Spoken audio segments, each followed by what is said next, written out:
ನಾವು ಬೆಳಗ್ಗೆ 5 ಗಂಟೆಗೆ ಬರ್ತೀವಿ ಸರ್. ಇನ್ನೂ ಯಾರು ಹೇಳಂಗಿಲ್ಲ ಸರ್. ಆ ಟೈಮಲ್ಲಿ ಬಂದು ನಾಲಿ ಗೊಜ್ಜು ತೆಗಿತೀವ್ರಿ ಸರ್. ನಾಲಿ ಹೊಲ್ಸ್ ಕೆಲಸ ಕಸ ಎತ್ತೀವಿ. ಹಂದಿ ಸತ್ರ ಹಂದಿ ಹೋಯ್ತೇವ್ರಿ ಸರ್. ನಾಯಿ ಸತ್ರ ನಾಯಿ ಹೋಯ್ತೀವಿ. ಆದ್ರೂ ನಮಗೆ ಕರೆಕ್ಟ್ ಪೇಮೆಂಟ್ ಹಾಕಂಗಿಲ್ಲ ಸರ್. ಹಾಕಿದ್ರೆ ಒಂದು 6 ತಿಂಗಳಿಗೆ ಒಂದ್ಸಲ ಪೇಮೆಂಟ್ ಹಾಕ್ತಾರೆ ಸರ್. ಅದು ಹಾಕಿದ್ರೆ ಎಷ್ಟಂದ್ರೆ 7, 3, 10 ಹಿಂಗೆ ಹಾಕ್ತಾರೆ ಸರ್. ಆದ್ರೂ ಸರ್ ನಾವು ಇಲ್ಲಿ ಸ್ಟ್ರೈಕ್ ಮಾಡೋ ತನಕ ಯಾರು ಬರಂಗಿಲ್ಲ ಸರ್. ಯಾರು ಕೇಳಂಗಿಲ್ಲ. ಹೇಳಿದ್ರೆ ಮತ್ತೆ 1-2-3 ದಿನ ಬಿಟ್ಟು ಹಾಕ್ತೀವಿ ಪೇಮೆಂಟು ಅಂತ ಈ ತರ ಹೇಳಿ ಹೋಗ್ತಾರೆ ಸರ್. ಆದ್ರೂ ನಮ್ಮ ಪರಿಸ್ಥಿತಿ ಯಾರು ಅರ್ಥ ಮಾಡ್ಕೋತಿಲ್ಲ ಸರ್. ಯಾಕಂದ್ರೆ ಸರ್ ನಾವು ಹಳ್ಳಿಲಿಂತ ಬರ್ತೇವೆ ಸರ್. ಇಲ್ಲಿ ಕಿರಾಯಿಲಿ ಇದ್ದೀವ್ರಿ ಸರ್. ನಾವು ಒಂದ್ 2-3 ಸಲ ಈ ಪೇಮೆಂಟ್ ದುಡ್ಡು ಕೊಡಲ್ದು ಬಟ್ಟಿಗೆ ಸರ್ ನಮಗೆ ಕಿರಾಯಿಲಿಂತ ಹೊರ ಹಾಕಿದ್ದಾರೆ ಸರ್. ರಾತ್ರಿ ಹೊರ ಹಾಕಿ ನಾವು ಬೇರೆ ಕಡೆ ಹೋಗಿ ಶಿಫ್ಟ್ ಆಗಿದ್ದೀವಿ ಸರ್. ಈ ತರ ಪರಿಸ್ಥಿತಿ ಇದೆ ಸರ್. ದವಾಖಾನಿಗೆ ಹೋಗ್ಬೇಕಾದ್ರೂ ಸರ್ ನಮಗೆ ಯಾವ್ದು ದುಡ್ಡು ಇಲ್ಲ ಸರ್. ಸಾಲ ಮಾಡಿ ದುಡ್ಡು ತರ್ತೀವಿ ಸರ್. ನಾವು ಸಾಲ ಮಾಡಿ ದುಡ್ಡು ತಂದಿದ ತಕ್ಷಣ ಸರ್ ಮತ್ತೆ ಪೇಮೆಂಟ್ ಆದಾಗ ಸಾಲ ಕೊಟ್ಟವರು ಅಲ್ಲೇ ಬ್ಯಾಂಕಿಗೆ ಬರ್ತಾರೆ ಸರ್. ಬ್ಯಾಂಕಿಗೆ ಬಂದು ನಾವು ಪೇಮೆಂಟ್ನು ತೊಗೊಳಲ್ಲ ಸರ್. ಅರ್ಧ ಪೇಮೆಂಟ್ ಇರ್ತಾರೆ ಸರ್, ಆ ಕಡೆ ತಗೊಂಡು ಹೋಗ್ತಾರೆ ಸರ್. ಇಂಥ ಪರಿಸ್ಥಿತಿ ನಮ್ಗೆ ಗಂಭೀರ ಪರಿಸ್ಥಿತಿ. ಆದ್ರೂ ಯಾವ ಅಧಿಕಾರಿ ಬಂದು ನಮ್ಮ ಹತ್ರ ಏನ್ ಪರಿಸ್ಥಿತಿ ಏನ್ ನಡೆದಿದೆ ಅಂತ ಆದ್ರೂ ಕೂಡ ಕೇಳಿಲ್ಲ ಸರ್. ಮುಂಜಾಳಿಂತ ಕುಂತೀವಿ ಸರ್ 5 ಗಂಟೆಲಿಂತ ಇನ್ನವರ ತನಕ ಯಾರು ಬಂದಿಲ್ಲ ಸರ್. ಬಂದು ಕೇಳು ಇಲ್ಲ ಸರ್. ಗುತ್ತೇದಾರ ಕೊಟ್ಟಿದ್ದೇವೆ ನಾವು ಮೇಲ್ ಮಾಡಿದೇವು ಅಂತಾರೆ ಸರ್. ಗುತ್ತೇದಾರ ಮನುಷ್ಯರು ಕೇಳಿದ್ರು ನಮ್ಗೆ ಇನ್ನೂ ಎಲ್ಲ ಕಾರ್ಮಿಕರ ಪರವಾಗಿ ನಾನು ಕಾರ್ಮಿಕರ ಗುಲ್ಬರ್ಗ ಮಹಾನಗರ ಪಾಲಿಕೆಯಲ್ಲಿ ಡ್ಯೂಟಿ ಮಾಡ್ತೀವಿ. ಎಲ್ಲಷ್ಟು ಜನ ಸುಮಾರು 4 ತಿಂಗಳು ಮುಗಿದು 5ನೇ ತಿಂಗಳು ರನ್ನಿಂಗ್. ಇನ್ನೊಂದು 2-3 ದಿವಸ ಆದ್ರೆ 5 ತಿಂಗಳು ಮುಗೀತು. ಇನ್ನೂವರೆಗೂ ಪೇಮೆಂಟ್ ಇಲ್ಲ. ಪ್ರತಿ ಸಾರಿ ನಾವು ಪೇಮೆಂಟ್ ಕೇಳ್ಬೇಕಂದ್ರೆ ಸ್ಟ್ರೈಕ್ ಮಾಡಬೇಕು, ಇಲ್ಲ ನಿಂದಿರ್ಬೇಕು. ಆಫೀಸಲ್ಲಿ ಹೋಗಿ ಕೇಳಕ್ ಹೋದ್ರೆ ಹಾಕ್ತೀವಿ, ಇವತ್ತು ಹಾಕ್ತೀವಿ, ನಾಳೆ ಹಾಕ್ತೀವಿ, ಆಯ್ತು ಹೋಗಿ ನೀನು ಇವತ್ತು ಬೋಳ್ತದಲ್ಲ ರೊಕ್ಕ ಅನ್ನೋದು.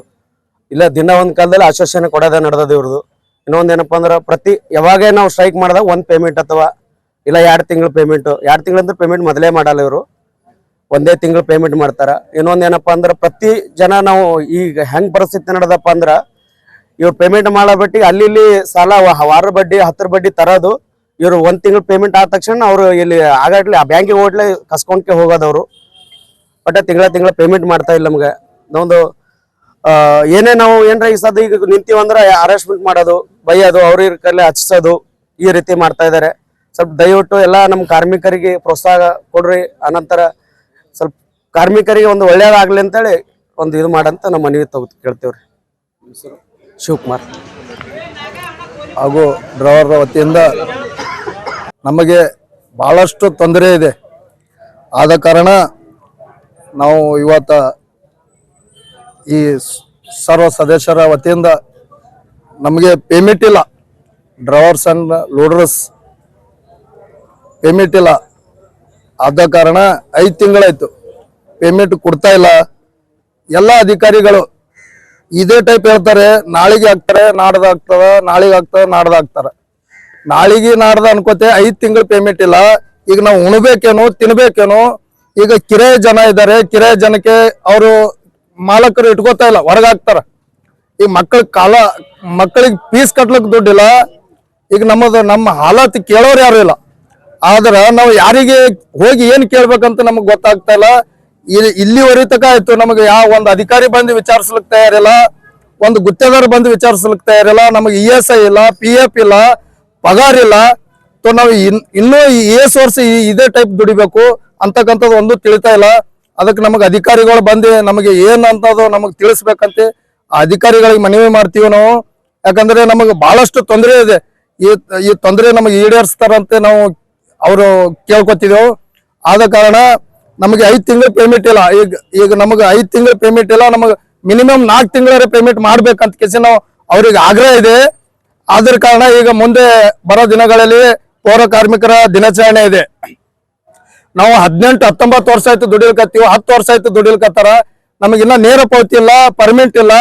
ನಾವು ಇನ್ನೂ ಇದೇ ದುಡಿದು ಬಿಕ್ಕಿ ಬೇಡ ಪಾಳಿನೇ ಹೊಂಟವ. ಅದಕ್ಕೆ ಅಧಿಕಾರಿಗಳು ಎಚ್ಚೆತ್ಕೊಂಡು ನಮಗೆ ಪೇಮೆಂಟ್ ಮಾಡ್ತಾರಂತೆ ನಾವು ಅವ್ರಿಗೆ ಕೇಳ್ಕೊಳತ್ತೀವಿ. ಎಷ್ಟು ವರ್ಷದಿಂದ ಈ ಮಹಾನಗರ ಪಾಲಿಕೆಯಲ್ಲಿ ನೀವು ಕೆಲಸ ಮಾಡ್ತಿದ್ದೀರಾ? ಈಗ ನಾವು ಸರ್ ಈಗ 19 ವರ್ಷ ರನ್ನಿಂಗ್ ಇದೆ ಸರ್ ನಮ್ದು. ಇಲ್ಲಿವರೆಗೂ ESI PF ಏನೂ ಇಲ್ಲ ಸರ್. ಇದ್ರ ಬಗ್ಗೆ ಮೇಲಧಿಕಾರಿಗಳಿಗೆ ಇಲ್ಲಿವರೆಗೂ ನಾವು ತಿಳಿಸ್ತಾನೆ ಇದ್ದೀವಿ. ನಾವು ನಾಳೆಗೆ ಮಾಡ್ತೀವಿ, ನಾಡ್ದು ಮಾಡ್ತೀವಿ, ಇದೇ ಹೇಳ್ತಾರ್ರಿ ಅವ್ರು. ESI PF ಒಟ್ಟ ಏನೂ ಇಲ್ಲ ಸರ್. ದವಾಖಾನೆಗೆ ಹೋದ್ರೆ ESI ಹಾಸ್ಪಿಟಲ್ದವ್ರು ಹೇಳ್ತಾರ ನಿಮ್ ದುಡ್ಡೇ ಕಟ್ಟಿಲ್ಲ. ಇವ್ರ ಅಧಿಕಾರಿಗಳು ಹೇಳ್ತಾರ ನಾವು ಗುತ್ತೇದಾರ್ಗೆ ಹೇಳ್ತೀವಿ, ಗುತ್ತೇದಾರ್ ಹೇಳ್ತಾನ ಅವ್ರು ಕೊಟ್ಟಿಲ್ಲ. ನಾವು ಹಿಂಗ್ ಹೋಗಿ ನಾವು ಎಲ್ಲಿ ನಡ್ಬರ್ಕ ಎಲ್ಲಾರ ಬಿದ್ದು ಸಾಯ್ಬೇಕಾ ಏನ್ ಉರ್ಲಾಯ್ಕೊಂಡ್ ಸಾಯ್ಬೇಕಾ ಏನು ಒಟ್ಟು ತಿಳ್ತಾ ಇಲ್ರಿ. ಈಗ ಒಂದೇ ಉಳ್ದಾಗ ಈಗ ಏನು ಔಷಧಿ ತಗೊಂಡ್ ಸಾಯೋದ್ ಒಂದೇ ಉಳ್ದಾವ್. ಇದ್ರ ಮೇಲ್ಪಟ್ಟು ಏನೂ ಇಲ್ಲ. ಈಗ 19 ವರ್ಷದಿಂದ ನೀವು ಕೆಲಸ ಮಾಡ್ತಿದ್ದೇವೆ ಸರ್. ಇಲ್ಲಿವರೆಗೂ ಕೂಡ EF ಇಲ್ಲ PF ಇಲ್ಲ. ಹಾ ಸರ್. ಮುಂದಾದ್ರೂ ಮಾಡ್ತಾರೆ ಏನ್ ಭರವಸೆ ಇದೆ ನಿಮ್ಗೆ? ಏನ್ ಮುಂದೆ ಇದೆ ಸರ್, ಇದೆ ಕೇಳಕತ್ತೀವಿ. ಮುಂದೆ ಮಾಡ್ತಾರಂತಕ್ಕಂಥ ವಿಚಾರ ನಮ್ಗ ಇದೆ ಅಂತಕ್ಕಂಥದ್ದು ಅದ. ಮತ್ತ ಅಧಿಕಾರಿಗಳು ಮಾಡ್ಬೇಕು. ಯಾಕಂದ್ರೆ ಬಹಳಷ್ಟು ಕಷ್ಟದಾಗ ಅದ ಜನ. ಇನ್ನ ಇಷ್ಟು ದುಡಿಲಿಕತ್ತೀವಿ, ಇನ್ನ ಎಲ್ಲಾ ಜನಕ್ಕೆ ಇದೇ ಟೈಪ್ ದುಡಿಸ್ಕೋಬಾರ್ದಂತ ನಾವು ಕೇಳ್ಕೊತೀವಿ ಅವ್ರಿಗೆ. ಸಂಬಂಧಪಟ್ಟಂಗ ಉಸ್ತುವಾರಿ ಸಚಿವ ಪ್ರಿಯಾಂಕಾ ಖರ್ಗೆ ಅವರಿಗೆ DC ಮೇಡಮ್ ಆಲ್ರೆಡಿ ನಾವು ಮೆನು ಕೊಟ್ಟಿದ್ದೇವೆ ಸರ್. ಆಲ್ರೆಡಿ ಪ್ರಿಯಾಂಕಾ ಸಾಬ್ರಿಗೆ ಕಳಿಸಿದೆವು. ಆಲ್ರೆಡಿ ನಾವು ಸರ್ಕಾರಕ್ಕೆ ಬಿ ತಿಳಿಸಿದೆವು. ನಮ್ಗೆ ಏನ್ರಿ ಮಾಡ್ರಿ ಅಂತಂದ್ರೆ ಅವ್ರು ಏನು ಗಮನಕ್ಕೆ ತರ್ತಾ ಇಲ್ಲ ಸರ್. ಸರ್ಕಾರ ಬಿ ಇದೇ ಟೈಪ್, ನಾವು ಇಲ್ಲಿ ಇದ್ದ ಅಧಿಕಾರಿಗಳು ಬಿ ಇದೇ ಟೈಪ್ ಮಾಡ್ತಾ ಇದ್ದಾರೆ. ನಮ್ಗೇನೋ ನಮಗ ಭರೋಸಾದ ಒಂದು ಈಡೇರಿಸಲಾಗ. ಈಗ ಕೊನೆಯದಾಗಿ ನೀವು ಈಗ ನಿಮ್ ಪೇಮೆಂಟ್ ಮಾಡ್ಲಿ ಮುಂದಿನ ಮುನ್ನಡೆ ಏನ್ರಿ ಇದೇ ಉಗ್ರವಾದ ಹೋರಾಟ ಕೈಗೊಳ್ಬೇಕಂತ ವಿಚಾರದಾಗ ಇದ್ದೀವಿ ನಾವು. ಈಗ ನಾವು ಉಗ್ರವಾದ ಹೋರಾಟ ಕೈಗೊಳ್ಳಬೇಕಾಗ್ತದೆ. ಯಾಕಂತ ಹೇಳಿರಿ ಎಚ್ಚೆತ್ಕೊಂಡಿಲ್ಲ ಅಂದ್ರೆ ನಾವು ಮಾಡಬೇಕಾಗುತ್ತದೆ. ಯಾಕಂದ್ರೆ ನಮಗ್ ಕುತ್ತಿಗೆ ಬಂದ್ ನಿಂತದ್ರಿ. ನಮ್ಮ ಹೆಸರು ಕೈಲಾಸ್ ಕೊಳ್ಳರ್.